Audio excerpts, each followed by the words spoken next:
in the arena. The man in the arena. The poorest way to face life is to face it with a sneer. There are many men who feel a kind of twisted pride in cynicism.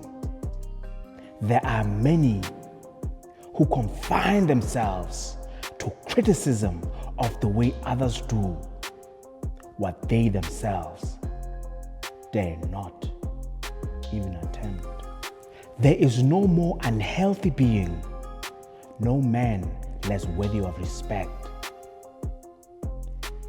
than he who either really holds or finds to hold an attitude of sneering disbelief toward all that is great and lofty, whether in achievement or in that noble effort which, even if it fails, comes to second achievement. It is not the critic who counts, not the man who points out how the strong man stumbles, or where the doer of deeds could have done them better. The credit belongs to the man who is actually in the arena, whose face is marred by dust and sweat and blood, who strives valiantly, who errs, who comes short again and again and again and again, because there is no effort without error and shortcoming. But who does actually strive to do the deeds? Who knows great enthusiasms, the great devotions, who spends himself in a worthy cause, who at the best knows in the end the triumph of achievement, and who at the worst, if he fails, at the least fails while daring greatly, so that his place shall never be with those cold and timid souls who neither know victory nor defeat. From my own understanding from this great speech from Roosevelt, I'm going to deduce 3 points that I think are important and worthy to remember. The first one is that action is greater than judgment. Progress requires participation. I know a colleague of mine, Andreas, was married to Susan. There was a time where Andreas was going for his driver's license exam. In the morning before he left his wife Susan, he kisses her, says to Susan, "I love you, see you later." Susan surprisingly replies back to Andreas and says, "Don't put too much into this exam. You are not going to fail it anyway."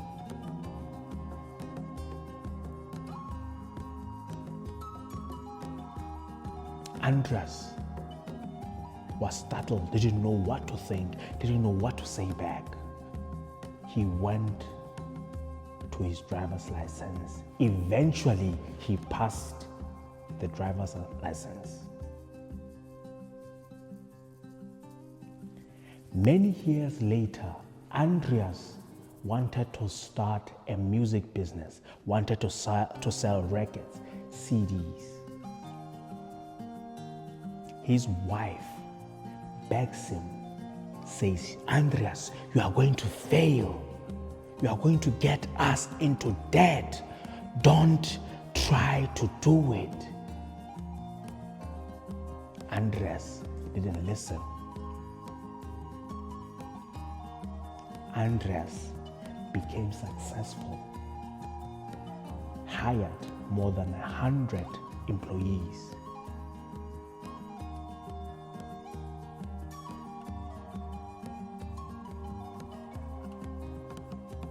The point of this story is that sometimes the person you are sleeping next to is destructively criticizing you because they themselves have never ever been in the arena. They themselves have never ever taken any risk.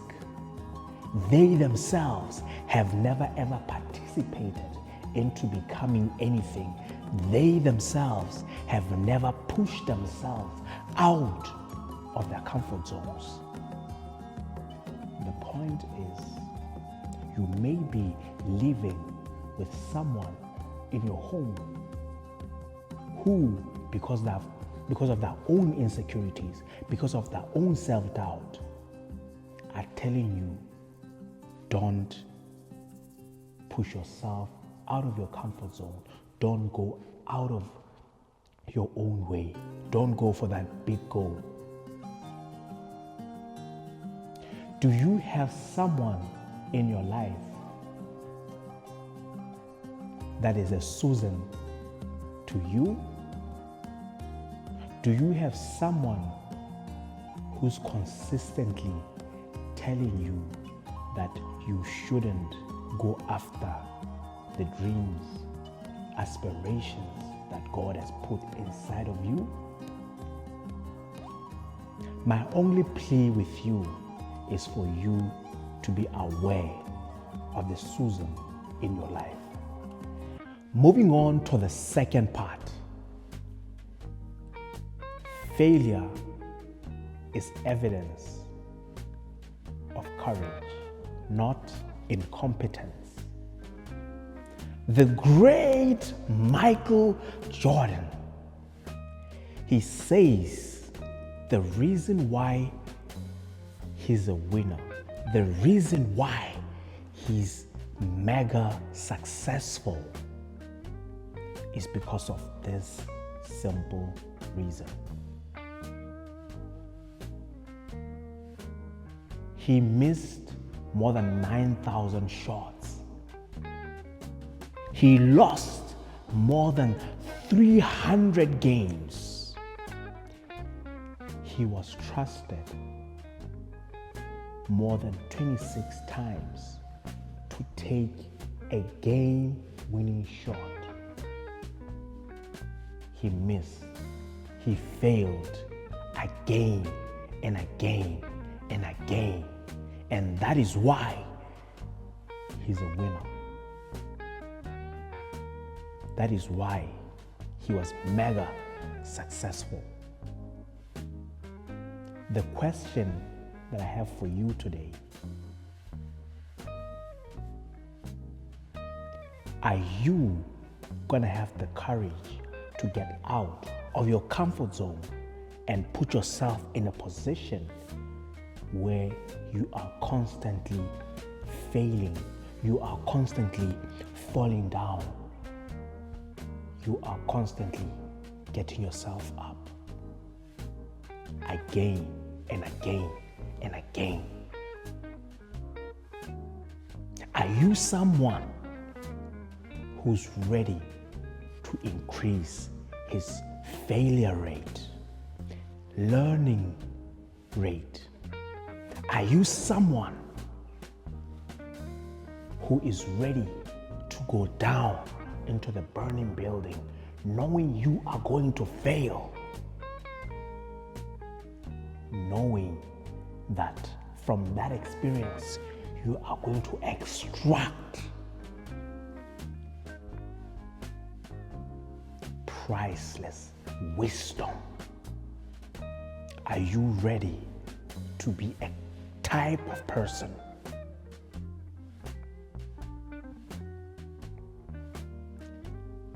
That's okay. That's comfortable being in discomfort. And finally, the third part, the last part of this video. Fulfillment comes from consistency, from commitment, not comfort. I know a couple that are both in their 60s, married, they have kids, they have grandkids. They've lived safely in a corner in their own lives. No attempt to become anything great. No attempt to move out of their comfort places. No attempt to work for and die for the families that they have made.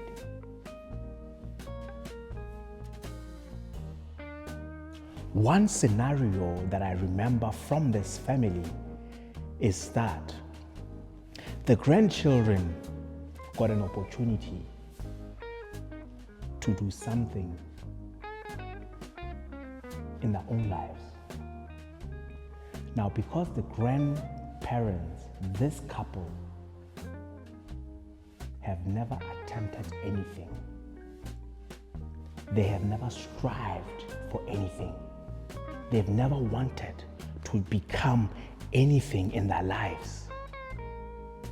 When they look at their grandchildren getting these opportunities, there's nothing that comes out but resentment. There's nothing that comes out of their mouth than negativity. They look at the grandchildren and think and wonder about the times past, what could have been. This same old couple have kids that want to start businesses. They have kids that want to do many other things. The thing that comes out from this couple to their kids: you cannot start a business. You cannot become an athlete. You can't play football because you're going to get injured. You can't become a musician because there's no money in that. They have lived safely in their small world with fear. Every single thing that comes out of their mouths is the reality that they've been living in for the last 30, 40, 50, 60 years.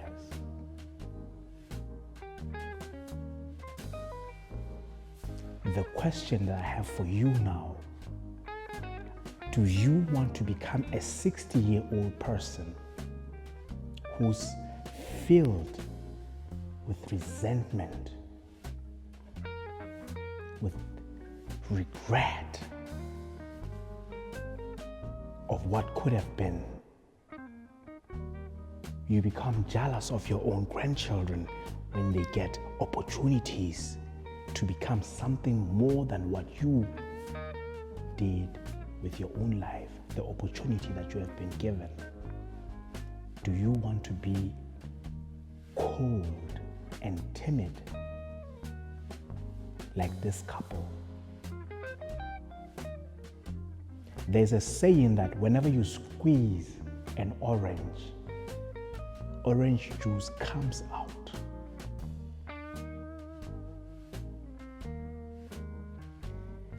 Whenever you squeeze this couple that are not fulfilled with their own lives because they were not locked into their dreams, into their desires, into the aspirations. When you squeeze them, when someone in that family members gets an opportunity, when someone in that family members tries and strives to do something greater than what they currently have, the thing that comes out is resentment, is negativity. Do you want to become a 60-year-old person filled with regret, negativity, resentment, no support for your own grandchildren? In conclusion, Theodore Roosevelt reminds us that true greatness comes from those who dare to act, strive for greatness, and risk failure. Not those who stand on the sidelines and criticize, who exist like trees and cows in the street. The question that I have for you today: are you going to dare to act, strive for greatness, and risk failure? Do you think it's in your DNA to go through failure after failure after failure, to get yourself up again and again and again? Are you prepared to take the blows as you walk into the boxing ring of life? Are you ready to rumble? Thank you for taking your time to watch this video. My name is Zawela. See you on the next episode of Quantum Leap Growth.